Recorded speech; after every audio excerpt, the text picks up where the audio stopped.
राजस्थान के रेगिस्तान में रेत के टीलों के बीच एक कच्ची मिट्टी का घर था। उस घर में 100 साल का एक बूढ़ा अकेला रहता था। आज भी बूढ़ा गहरी नींद में सो रहा था। रात का सन्नाटा था। रात बहुत गहरी हो चुकी थी। अचानक दरवाजे पर दस्तक हुई। बूढ़ा चौंक कर उठ बैठा। उसकी आंख खुल गई। उसने खुद से कहा, इस वक्त मेरे घर पर कौन हो सकता है? यहां इस वीराने में तो आज तक कोई नहीं आया। लेकिन तभी दरवाजा और जोर जोर से बजने लगा। बूढ़ा बिस्तर से उठा, धीरे धीरे दरवाजे तक गया और जैसे ही उसने दरवाजा खोला, बाहर का मंजर देखकर दंग रह गया। सामने एक जवान खूबसूरत लड़की खड़ी थी। उसका नाम सीमा था। बूढ़े ने जैसे ही सीमा को देखा, उसे एक अजीब सी कशिश महसूस हुई। वह बस उसे देखता ही रह गया, अपनी नजरें हटा ना सका। बूढ़े ने पूछा, तुम कौन हो और इस वक्त इस वीराने में क्या कर रही हो? सीमा ने जवाब दिया, मैं अजमेर जा रही थी मगर रास्ता भूल गई। मुझे अपने घर में एक रात रहने दो, सुबह होते ही चली जाऊंगी। बूढ़ा सीमा को देखकर जैसे मदहोश हो गया। वह बोला, अंदर आ जाओ। सीमा घर के अंदर आई।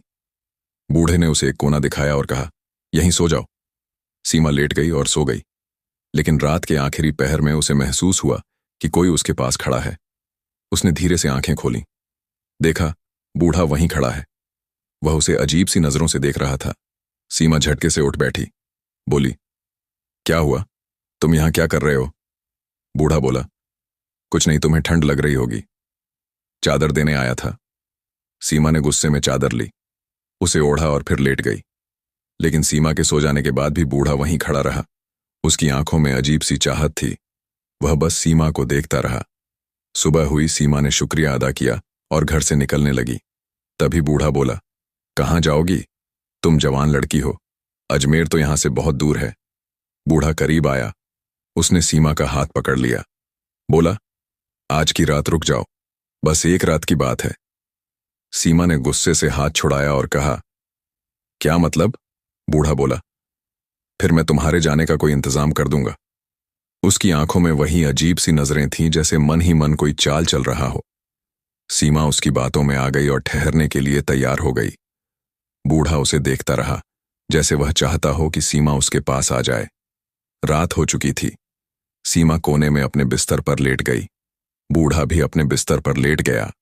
जब रात का आखिरी पहर आया, सन्नाटा गहरा था। बूढ़ा चुपके से उठा, धीरे धीरे कदम बढ़ाता हुआ सीमा के पास पहुंचा। वह काफी देर तक उसे देखता रहा, फिर उसके पास बैठ गया। उसने नरमी से सीमा के माथे पर हाथ फेरना शुरू किया। अचानक सीमा की आंख खुली। वह हड़बड़ाकर उठ बैठी। क्या हुआ? तुम यहां क्या कर रहे हो? उसने गुस्से में पूछा। बूढ़ा उसकी आंखों में देखता रहा, जैसे किसी ख्वाब में खोया हो। फिर बोला, मैं तकिया देने आया था। तुम बिना सिराहाने लेटी हो, तुम्हारी गर्दन में दर्द हो जाएगा। ये लो तकिया। सीमा ने तकिया लिया, नाराज से मुंह फेर लिया। बोली, जाओ यहां से। बूढ़ा वापस अपने बिस्तर पर लेट गया। रात को वह खुद से बातें करने लगा, सुबह ही सीमा चली जाएगी। आज मेरा आखिरी मौका ना था, मगर वह भी चला गया। फिर बोला, नहीं, मैं उसे ऐसे ही नहीं जाने दूंगा। कोई ना कोई चाल चलनी होगी। मुझे कल किसी तरह उसे रोकना होगा। इन्हीं सोचों में डूबा बूढ़ा आखिरकार सो गया। सुबह हुई। सीमा उठी और बूढ़े के पास आई। उसने कहा, अगर मेरे जाने का बंदोबस्त हो गया हो तो मुझे रवाना कर दो। बताओ क्या इंतजाम किया है? बूढ़ा उसे कुछ पल चाहत भरी नजरों से देखता रहा, फिर धीरे से बोला, नहीं, तुम आज यहां से नहीं जा सकती। बूढ़े की यह बात सुनकर सीमा हैरानी से उसे देखने लगी। उसने पूछा, क्यों? मैं क्यों नहीं जा सकती आज? बूढ़ा बोला, तुम्हें एक रात और रुकना होगा। सीमा ने हैरानी से उसकी ओर देखा और कहा, क्यों, क्या बात है? सब खैरियत तो है? मैं क्यों रुकूं? बूढ़े ने नरम आवाज में कहा, अभी तुम्हारे जाने का कोई इंतजाम नहीं हो पाया। उम्मीद है कल एक काफिला यहां से गुजरेगा और अजमेर की तरफ जाएगा। जब सीमा ने काफिला सुना तो उसे थोड़ा इत्मीनान हुआ। उसने सोचा, ठीक है, कल काफिले के साथ निकल जाऊंगी। आज की रात और यहीं रह लेती हूं। बूढ़ा ये सुनकर मन ही मन बहुत खुश हुआ। अपने आप से कहा, एक रात और मिल गई। पूरा दिन बूढ़ा उसे दूर से बैठकर देखता रहा। उसकी निगाहें अब और भी गहरी हो चुकी थीं। रात ढलने लगी। सीमा अपने बिस्तर पर लेट गई।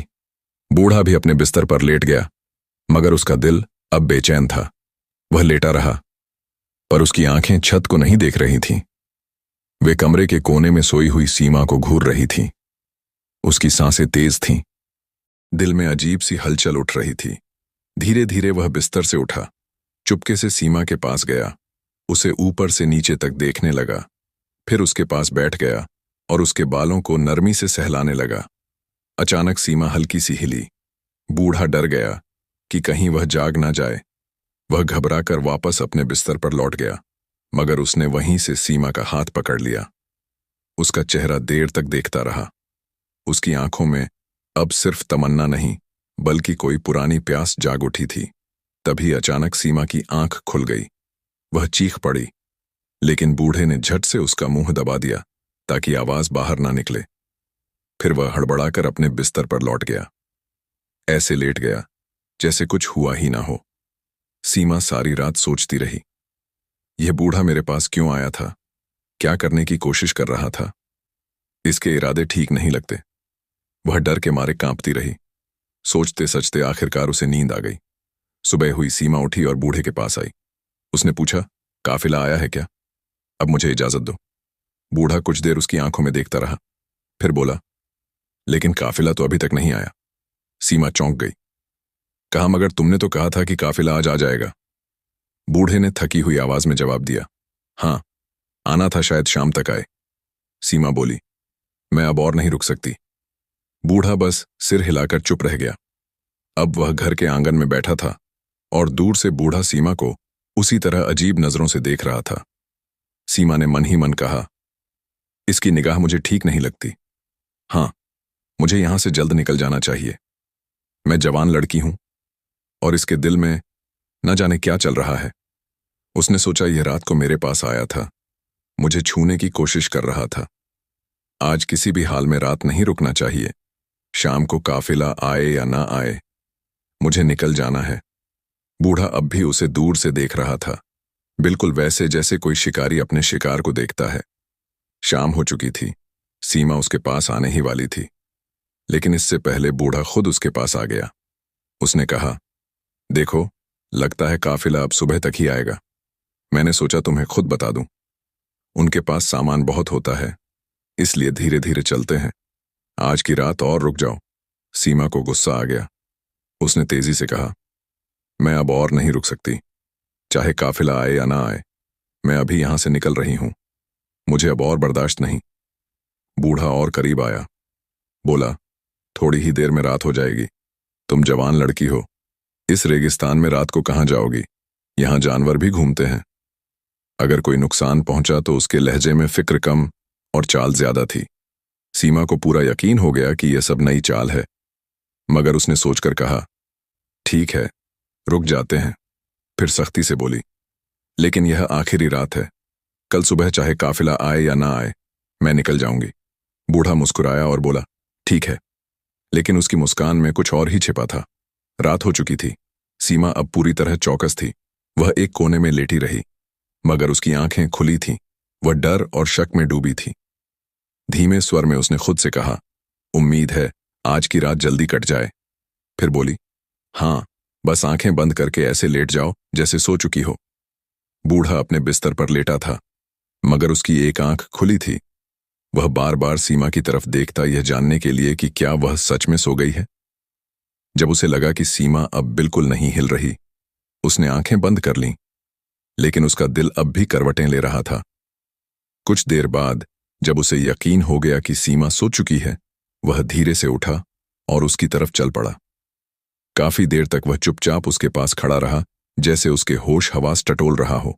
फिर वह सीमा के पैरों के पास बैठ गया। धीरे धीरे उसके पैर सहलाने लगा।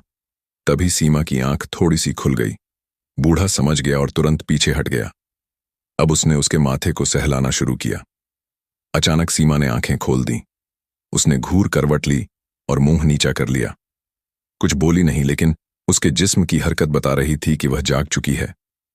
बूढ़ा चुपचाप उठा, वापस अपने बिस्तर पर लेट गया। उसकी धड़कनों में अजीब सी घबराहट थी, मगर चेहरे पर कोई पछतावा नहीं था। सुबह हो चुकी थी। सीमा उठी और सीधे बूढ़े के पास गई। उसने तेज लहजे में पूछा, हाँ, आया आया क्या तुम्हारा काफिला?